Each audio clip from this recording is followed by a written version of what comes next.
Good morning दोस्तों। चलिए स्वागत है आपका उपागम एकेडमी पे। आज हम बात करेंगे क्वेश्चन आंसर सीरीज फिजिक्स के पार्ट 2 के बारे में। तो क्वेश्चंस आंसर सीरीज में आज हम फिर कुछ महत्वपूर्ण इम्पोर्टेंट क्वेश्चंस जो कि आरआरबी और एसएससी से रिलेटेड है, इसके अलावा पॉलीटेक्निक और पारामेडिकल से भी पूछे गए क्वेश्चंस को मैंने इसमें सॉल्व करने की कोशिश की है। तो दोस्तों आप इसे बनाएंगे, इसके बाद हम इसका आंसर साथ साथ देते चलेंगे। ठीक है दोस्तों, चलिए तो पहला क्वेश्चन हम रीड करते हैं। पहला क्वेश्चन है तरंग दैर्ध्य का एसआई यूनिट क्या है। दूसरा क्वेश्चन है मोल का एसआई यूनिट क्या है। तीसरा क्वेश्चन है इलेक्ट्रिक कंजप्शन, विद्युत जो घर में खर्च करते हैं हम लोग उसे यूनिट बोलते हैं। एक यूनिट कितना होता है वही हमारा उसका एसआई यूनिट होता है विद्युत ऊर्जा खपत का। एटमॉस्फेरिक प्रेशर कितना होता है ये पूछा जा रहा है पास्कल में। एक डायप्टर और एक मीटर, डायप्टर लेंस की शक्ति होती है।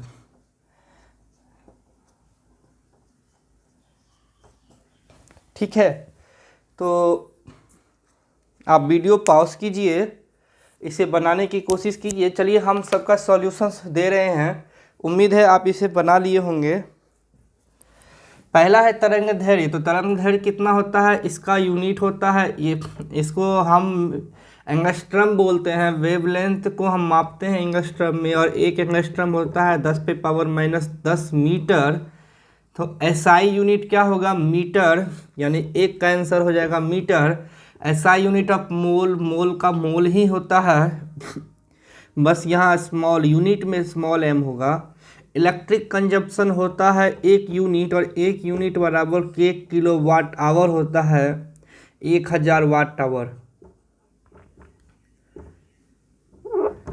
1000 वाट आवर, तो इसका यूनिट हो जाएगा 1 kWh। तो kWh इसका यूनिट हो जाएगा kilo watt hour. Atmospheric pressure होता है 10.1 गुना 10⁵ पास्कल में, हम बार में नहीं निकाले हैं। चलिए एक डायप्टर पूछ रहा है लेंस की शक्ति। तो डायप्टर ऑलवेज 1/मीटर होता है। एसआई यूनिट हो जाएगा मीटर इनवर्स, और डायमेंशन हो जाएगा L-1। एक मीटर में 10⁶ माइक्रोन होता है। एक मीटर में 10⁶ माइक्रोन होता है। चलिए बढ़ते हैं क्वेश्चन नंबर 7 से लेकर क्वेश्चन नंबर 12 तक। तो कहता है क्या कि प्रदीप्ति का एसआई यूनिट क्या होता है। प्रदीप्ति सर क्या होता है, इल्यूमिनेशन होता है। इल्यूमिनेशन कहने का मतलब कि अगर कोई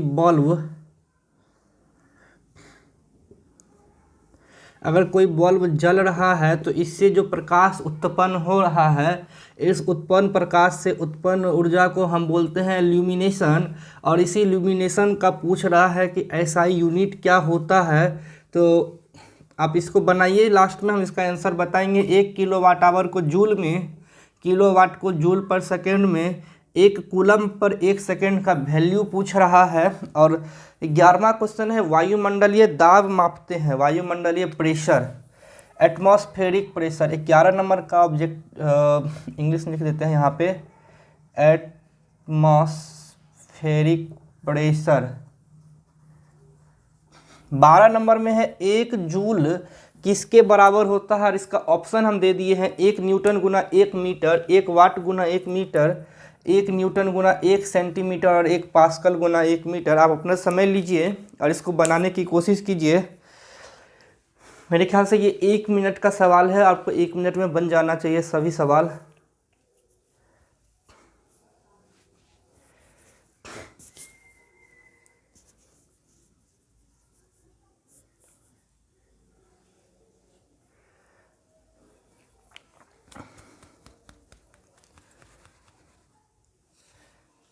चलिए वीडियो को आप पॉज भी कर सकते हैं, हम इसका आंसर बताते हैं। आप वीडियो को 1 मिनट के लिए पॉज कीजिएगा, और 1 मिनट पॉज करने के बाद सभी सवाल को बनाने की कोशिश कीजिए, और फिर आप आगे बढ़ के इसका सॉल्यूशन देखिएगा। तो चलिए हम इसका सॉल्यूशन देते हैं। तो प्रदीप्ति का एसआई यूनिट होता है लक्स, जो ल्यूमिनेशन होता है उसका लक्स होता है, हमने एक पढ़ाया था ल्यूमेन के बारे में, जब हम शुरुआत में ही फंडामेंटल यूनिट्स के बारे में पढ़ा रहे थे, अगर ल्यूमेन में इसको डिनोट किया जाए तो 1 ल्यूमेन बटा मीटर स्क्वायर 1 लक्स बराबर होता है। ये आने वाले जब हम लाइट चैप्टर आएंगे तो वहाँ फिर से पढ़ाएंगे। अभी सिर्फ इस यूनिट को, जिनका अभी आगे में एग्ज़ाम है, वो सिर्फ याद कर ले। तो 1 लक्स 1 ल्यूमन पर मीटर स्क्वायर होता है। 1 kWh में कितने जूल होते हैं किलो वाट आवर में? तो पहले तो आप किलो वाट में पहले 1000 वाट आवर हो गया, 1000 वाट आवर हो गया, ठीक है। अब 1000 वाट आवर, 1 आवर में कितने सेकंड होते हैं? 1 आवर में होते हैं सर 3600 सेकेंड। कोई दिक्कत है? इतना तो बन गया। जूल किसकी इकाई होती है? कार्य या ऊर्जा की। तो अब इसमें तो कोई दिक्कत है नहीं। आपको पूछा जा रहा है 1 किलो वाट आवर, 1000 और 3600, 3600 को 3.6 गुना 3 2 5 है, तो यहाँ पॉइंट लगाए हैं तो 6 हो जाएगा। तो 3.6 गुना 10 पे पावर 6 जूल के इक्वल होगा कौन सा? 1 किलो वाट आवर। अगला पूछ रहा है 1 किलो वाट कितने जूल के बराबर होगा? तो बहुत सिंपल है, सेम ऊपर में है। यहाँ आवर को इस साइड भेज दिया गया है, सेकेंड में चेंज करके आवर को उस साइड भेज दिया गया है। 1 किलो वाट, 1 किलो वाट में 1000 वाट होता है। कोई दिक्कत है क्या? 1 किलो वाट में 1000 वाट होता है। यही पूछ रहा है कि 1000 वाट में कितने जूल पर सेकेंड होंगे, कितने जूल पर सेकेंड होंगे। तो भाई इसमें क्या कॉमन सेंस है? जब आवर इधर चला गया तो यूनिट तो सेकेंड में ही रहेगा, जो ये रहता है। तो सिंपल सा बात है, 1000 किलो वाट को वाट में बदल दो, जैसे कि मैंने यहाँ बदला था कि किलो वाट को हमने वाट में बदल दिया और टाइम से गुना किया तो जूल हो गया। अगर यही सेकेंड को भागा दे देंगे तो मेरा ये हो जाएगा, क्या कहते हैं आपको, किलो वाट। अगर ऊपर 3600 से गुना कर दो तो जूल आ जाएगा, नीचे 3600 से भागा दे दो तो सेकेंड आ जाएगा। तो उतना दिमाग लगाना ही नहीं था। हमसे पूछा गया था सिंपल सा जूल पर सेकेंड, जूल पर सेकेंड। तो अब देखो एक चीज़ समझा देते हैं क्या कहना चाह रहे हैं। 1 किलो वाट आवर है इक्वल टू जूल में आ रहा है। आवर को अगर हम सेकेंड लिख दे तो भी यही चीज़ है, सिर्फ और सिर्फ वैल्यू में अंतर होगा, सिर्फ और सिर्फ वैल्यू में अंतर होगा। तो अगर इस सेकेंड को गुना में है तो इसको अगर हम इधर भागा में लिख ले तो क्या दिक्कत है? कोई दिक्कत है क्या? कोई दिक्कत है? नहीं है। यही तो पूछ रहा है और यही तो इसका वैल्यू है। तो अगर हमने सेकेंड में बदल दिया है तो इस 3600 में इस 3600 को तो भागा देना ही पड़ेगा ना, क्योंकि जूल में तो 3600 हम इसी आवर को गुना करके लिखे थे, तो भागा दे दो, क्योंकि अब हमने गुना के जगह पे भागा कर दिया है। तो बचा 1 किलो वाट। 1 किलो वाट का मतलब 1000 वाट होता है और वाट इंटू सेकेंड ही तुम्हारा एनर्जी होता है, ऊर्जा होता है। वाट इंटू सेकेंड तुम्हारा एनर्जी होता है। 1 coulomb per 1 second, question number 10, तो 1 एम्पियर करंट के बराबर होता है। मैंने बोला था Q बराबर IT, Q बराबर IT, कूलम बराबर करंट इंटू सेकेंड। मेरे पास पूछ रहा है इस T को इधर कर दिए तो I के बराबर होगा, I का यूनिट एम्पियर। वायुमंडलीय प्रेशर यानी दाब को मापते हैं बैरोमीटर से, बैरोमीटर से। अगला क्वेश्चन है 1 जूल बराबर, ऑप्शन दिया हुआ है।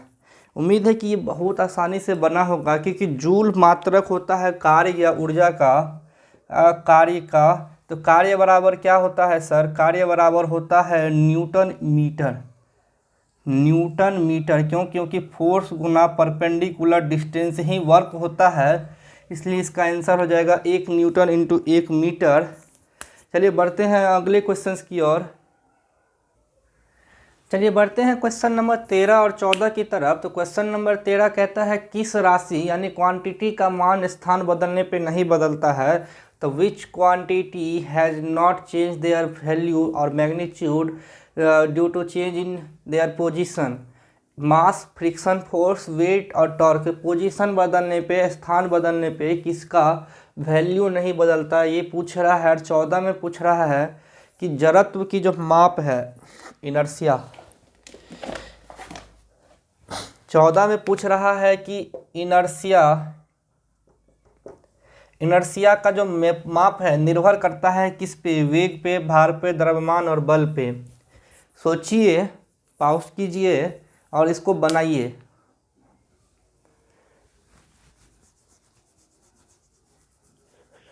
चलिए, उम्मीद है कि आप इसको पॉज करके बना लिए होंगे।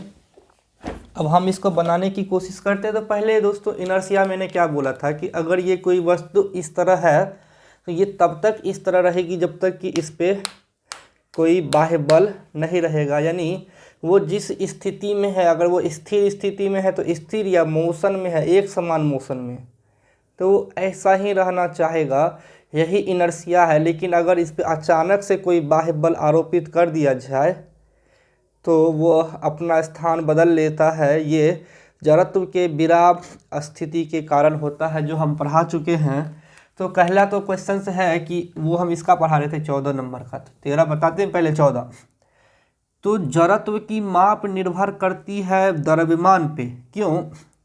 क्योंकि अगर ये एक वस्तु है और ये स्थिर अवस्था में है और इसका मास है, अगर इस व्यक्ति ने इस मास के वस्तु को अगर धक्का मारना शुरू किया, ये रेस्ट में है अगर, तो ये रेस्ट में रहना चाहेगा तब तक जब तक कि इस पे आरोपित बल इतना ना हो जाए कि अपना पोजीशन चेंज करके यहाँ पहुँच जाए।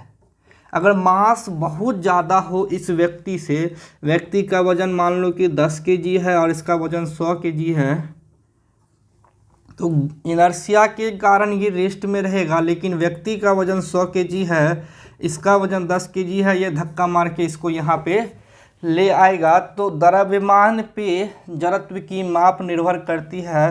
द्रव्यमान यानी मास ज़्यादा तो इनर्शिया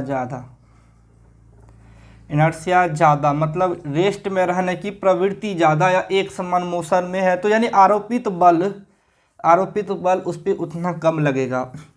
किस राशि का? तो ये तो बहुत सिंपल है कि द्रव्यमान कहीं भी हो, पृथ्वी पे, चांद पे या पृथ्वी के किसी भी सरफेस के किसी भी कोने पे, वो नहीं बदलता है।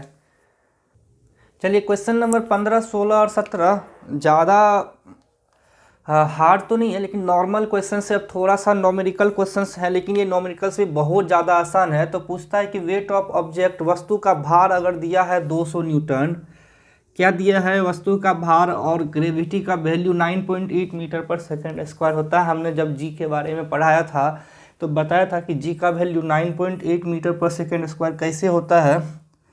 और द्रव्यमान मांग रहा है, सेम द्रव्यमान दिया है, भार मांग रहा है, संवेग दिया है, वेलोसिटी दिया है, मास मांग रहा है। नॉमेरिकल्स है।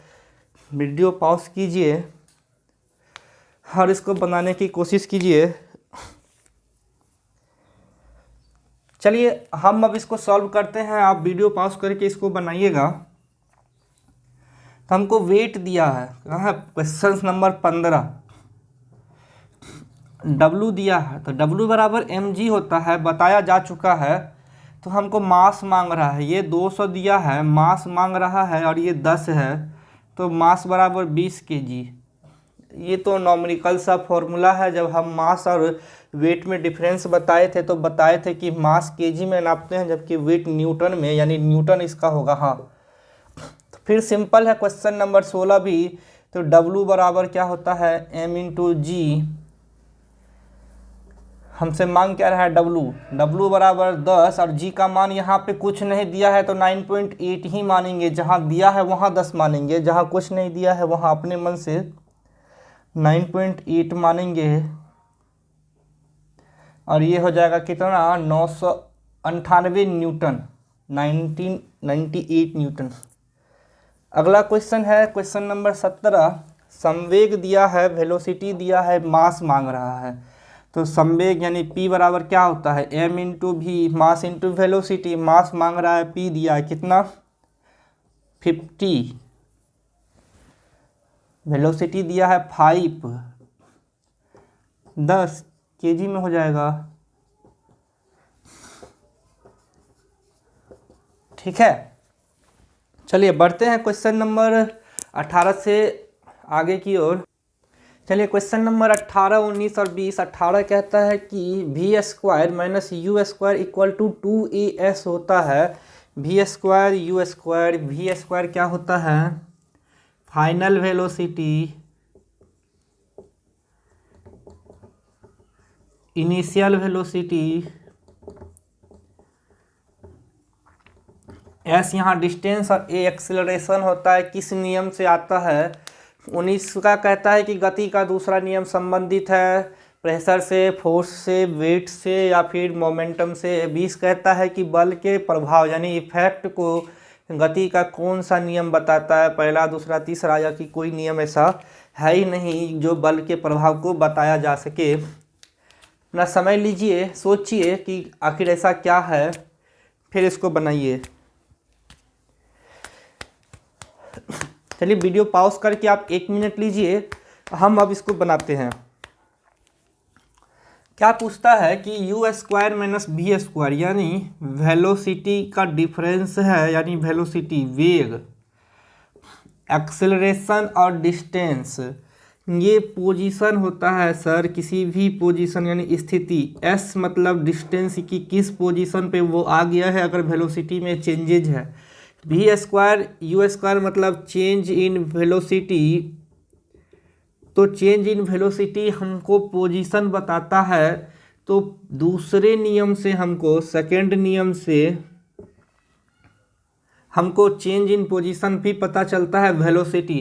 जैसे कि मास इनटू वेलोसिटी था और हमने बोला था कि with respect to time change in velocity, m mass का कोई वस्तु अगर v वेलोसिटी से जा रहा है और t टाइम में उसने अपना पोजीशन बदल लिया, तो वही तो मेरा मोमेंटम था कि किस समय में इसके वेलोसिटी में चेंजेज आया। ठीक है, गति का दूसरा नियम संबंधित है, यही अभी बताया, मोमेंटम यानी संवेग से। और बल के प्रभाव को यानी कि बल के वैल्यू को कौन सा नियम बताता है? सेकंड नियम। क्या बोले थे कि F बराबर क्या होता है? Change in momentum with respect to time. यही तो अभी बताया हमने क्या कि F इक्वल टू होता है चेंज इन मोमेंटम यानी कि m इंटू वी में changes with respect to time. तो डेल्टा m नहीं, यहाँ डेल्टा v होगा। तो m into V upon T क्या होता है? एक्सेलरेशन। तो फोर्स का वैल्यू m इंटू एक्सेलरेशन, अगर m मास का वस्तु है, a उसका एक्सेलरेशन है, तो m और a के वैल्यू पे बल का वैल्यू डिपेंड करता है। बल का इफेक्ट यानी बल कितना ज़्यादा लगेगा कितना कम लगेगा, इसके इफेक्ट को बताता है न्यूटन्स का सेकेंड नियम। चलिए दोस्तों बढ़ते हैं क्वेश्चन नंबर 21 से क्वेश्चन नंबर 25 की ओर। तो क्वेश्चन नंबर 21 में बोलता है कि 1 kg गुना 1 मीटर पर सेकेंड स्क्वायर, 1 kg, और बाद में आप बनाइए, फिर हम इसको बताएंगे कि कितना होता है। न्यूटन के गति के नियम का प्रकाशन पूछ रहा है, यानी कि किस साल ये पब्लिश्ड हुआ था। ऑप्शन ले लीजिए, ऑप्शन दे देते हैं हम आपको। 1678, 1778, 1678, 1778, सी में है 1687, 1787, 1687, डी का स्पेस है क्या, यहाँ लिख देते हैं 1787। चलिए 23, 24, 25 में केवल और केवल नियम से संबंधित प्रश्न है कि बल की परिभाषा किस नियम से, फॉर्मूला किस नियम से, और कार्य, बल बराबर एवं विपरीत कार्य करता है किसी भी ऑब्जेक्ट पे, वो किस नियम से मिलता है। टाइम लीजिए, 1 मिनट पॉज कीजिए और इसको बनाने की कोशिश कीजिए। मेरा मार्कर कहाँ गया? चलिए आप वीडियो पॉज कीजिएगा 1 मिनट के लिए। चलिए हम इसको बनाते हैं। 1 kg यानी ये मास होता है और 1 मास मीटर पर सेकेंड स्क्वायर एक्सेलरेशन होता है। m/a क्या देता है, न्यूटन। कितना, 1, क्योंकि 1 गुना 1 है। न्यूटन के गति का प्रकाशन वर्ष, तो ये तो याद करने वाला है, 1687 प्रिंसिपिया एक बुक थी इसकी, न्यूटन की। डेफिनेशन यानी कि हमने बोला था कि कोई वस्तु हमेशा स्थिर अवस्था में रहेगा जब तक कि कोई बाह्य बल आरोपित नहीं हो, यही तो उसका परिभाषा था। और किस नियम से आया था, पहला नियम से, फॉर्मूला आता है सेकेंड नियम से, और विपरीत कार्य करता है थर्ड नियम से। तो दोस्तों क्वेश्चन आंसर सीरीज का आज का पार्ट हम ख़त्म करते हैं। फिर और सारे क्वेश्चंस जितने चैप्टर्स पढ़ाए जा चुके हैं उस पे बेस्ड क्वेश्चंस आपको आते रहेंगे। तो आज के लिए इतना ही, धन्यवाद।